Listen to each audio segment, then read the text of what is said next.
Fala galera, tudo bem? Eu sou Alexandre Everton, seja bem-vindo de volta aqui ao canal Serialcast. E caso você seja novo por aqui, já se inscreve no nosso canal para você ficar por dentro de tudo que acontece no canal Serialcast. Tem bastante coisa boa, tem vídeo novo todo domingo, toda quarta e toda sexta-feira. Hoje eu preparei uma história muito legal para vocês, então fica comigo aqui no vídeo e vamos lá pro caso. Em 2008, um caso de sequestro mexeu com toda a opinião pública na Inglaterra. A pequena Shannon Louise Mathews foi sequestrada e os ingleses começaram a reviver aquele terror todo que eles tiveram com o caso da Madeleine McCann. Só que esse caso terminou de maneira feliz, porque alguns dias depois de ter anunciado o sequestro, ela foi encontrada com vida. Mas o que causou muito espanto em toda a opinião pública da Inglaterra nesse caso, foi que durante as investigações, a polícia conseguiu desvendar quem eram os verdadeiros mentores que estavam por trás desse sequestro. O caso começou no dia 19 de fevereiro de 2008, quando a pequena Shannon Louise Mathews, de apenas 9 anos, foi vista pela última vez por volta das 15 horas. Ela tinha ido com o pessoal da escola numa piscina, num passeio, lá no Delsbury Sport Centers, que era um centro de natação ali da cidade de Delsbury, onde ela morava, que fica na região de New Yorkshire. Por volta das 18 horas e 48 minutos, a mãe dela, chamada Carrie Mathews, entrou em contato com a polícia para informar sobre o desaparecimento da filha dela.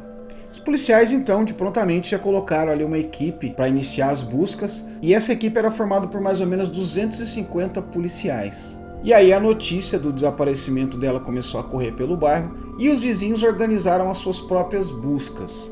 Eles foram liderados por uma amiga dela chamada Julie Bushby, e eles começaram a espalhar cartazes com o rosto dela por comércios, colocar em postes, e sair perguntando se alguém tinha visto aquela menina. Essa busca dos vizinhos da Carrie Mathews e da polícia resultou na visita de mais de 3.000 casas e também a abordagem de mais de 1.500 motoristas, e sempre perguntando sobre o paradeiro, se alguém viu aquela menina, e ninguém tinha nenhuma informação.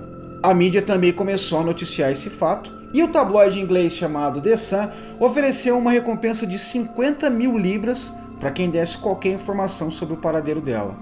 E aí, durante as investigações, os investigadores revelaram que encontraram algumas evidências de que ela realmente queria fugir de casa, porque eles encontraram numa parede, ela escreveu lá que ela gostaria de visitar o pai dela com mais frequência. Então eles partiram dessa linha de raciocínio de que talvez ela pudesse ter fugido de casa. A Shannon tinha mais 6 irmãos, e ela era a terceira filha da Carrie Mathews. Dos 6 filhos dela, 5 eram de pais diferentes e 2 eram de pais desconhecidos. Ela não trabalhava e vivia da pensão que recebia dos filhos dela. No momento do sequestro, ela estava namorando com um cara de 22 anos chamado Craig Meehan.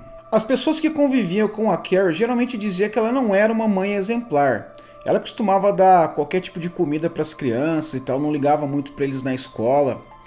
Então o pessoal já conhecia meio como que era ali a postura dela como mãe. E durante as investigações do sequestro da Shannon, ela passou a se comportar em frente à imprensa de uma maneira muito estranha para as pessoas que já conheciam ela. Teve uma hora que ela apareceu com um ursinho da Shannon ali dizendo que ela era o bebê dela, e as pessoas que conviviam com ela sabiam que ela não tinha essa postura todos os dias. E isso começou a chamar a atenção.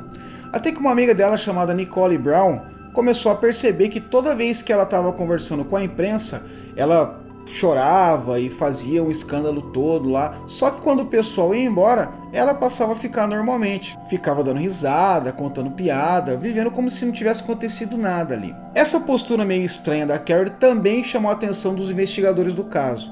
Certa vez eles foram até a casa dela para obter algumas informações sobre a Shannon e tal, para ajudarem nas investigações, e quando chegaram lá, ela estava jogando um Xbox junto com o namorado dela. Nesse mesmo dia também teve um evento estranho, que chamou a atenção dos detetives também, foi que o telefone dela começou a tocar, e o toque do telefone dela era uma música pop da época. E ela se levantou em direção ao telefone dançando a musiquinha que estava tocando no celular e foi atender o telefone lá de boa. Outro fato também que chamou muita atenção das pessoas que viviam em torno dela foi que ela ignorou totalmente as recomendações que a polícia fez para ela evitar se expor na imprensa, porque eles sabiam que ela ficar aparecendo toda hora ali poderia acabar colocando a vida da Shannon em risco. E a essa altura as buscas pela Shannon se intensificavam cada vez mais, foi quando a polícia resolveu partir de uma linha de investigação diferente. Eles começaram a investigar os familiares tanto da Carrie Mathews, a mãe dela, quanto do Craig Meehan, que era o namorado dela. Então eles pegaram e montaram ali uma árvore genealógica e começaram a ver os parentes mais próximos do casal. Em determinado momento eles se tocaram que eles esqueceram de um tio do namorado dela, do Craig, que era chamado Michael Donovan. Então eles resolveram começar a investigar também esse Michael Donovan e viram que ele morava sozinho num apartamento ali próximo da casa deles. E também que ele era um cara que ele tinha uma certa dificuldade de aprendizado. Ele já tinha histórico de ter o QI abaixo da média da população. Então os policiais resolveram dar uma averiguada. Quando eles foram até o apartamento onde o Michael Donovan morava, a polícia bateu lá e ninguém atendeu. E aí um vizinho que morava embaixo assegurou para a polícia que provavelmente ele estava em casa, porque o carro dele estava lá no estacionamento do condomínio. Esse vizinho também falou para a polícia que ultimamente o Michael Donovan andava tendo um comportamento estranho e que ele estava ouvindo direto ali vozes e choro de uma criança. Os policiais então voltaram lá no apartamento do Michael Donovan, bateram e novamente, como não tiveram sucesso, eles decidiram arrombar a porta do apartamento. E quando eles entraram lá, eles passaram a revirar tudo. Foi então que eles encontraram uma criança que estava amarrada na base da cama do Michael. E essa criança era a Shannon Matthews. Os policiais então conduziram o Michael Donovan para explicações lá na delegacia e durante o interrogatório ele passou a gritar o nome da Karen.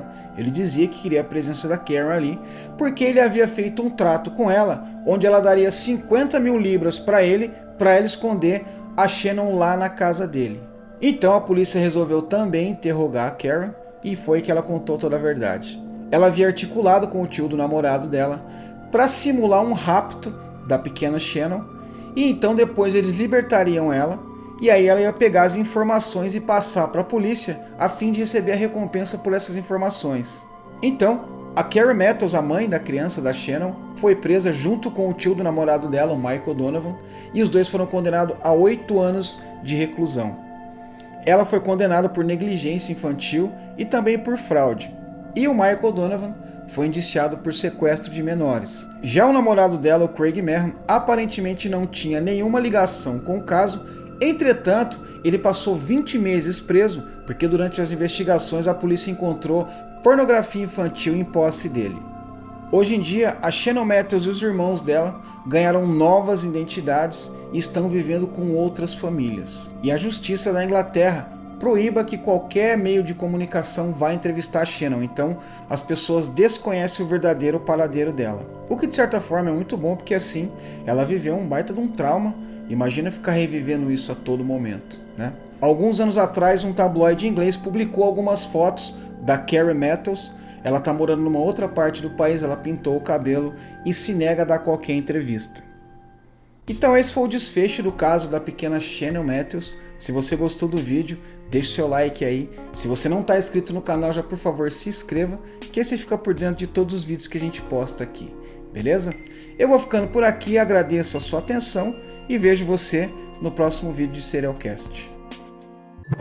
Fala aí galera, tudo bem? Eu sou Alexandre Everton, seja bem-vindo. A Shannon tinha mais 6 irmãos e nesse exato momento aqui está passando o carro da pamonha aqui em casa. 4 deliciosas pamonhas por apenas R$10.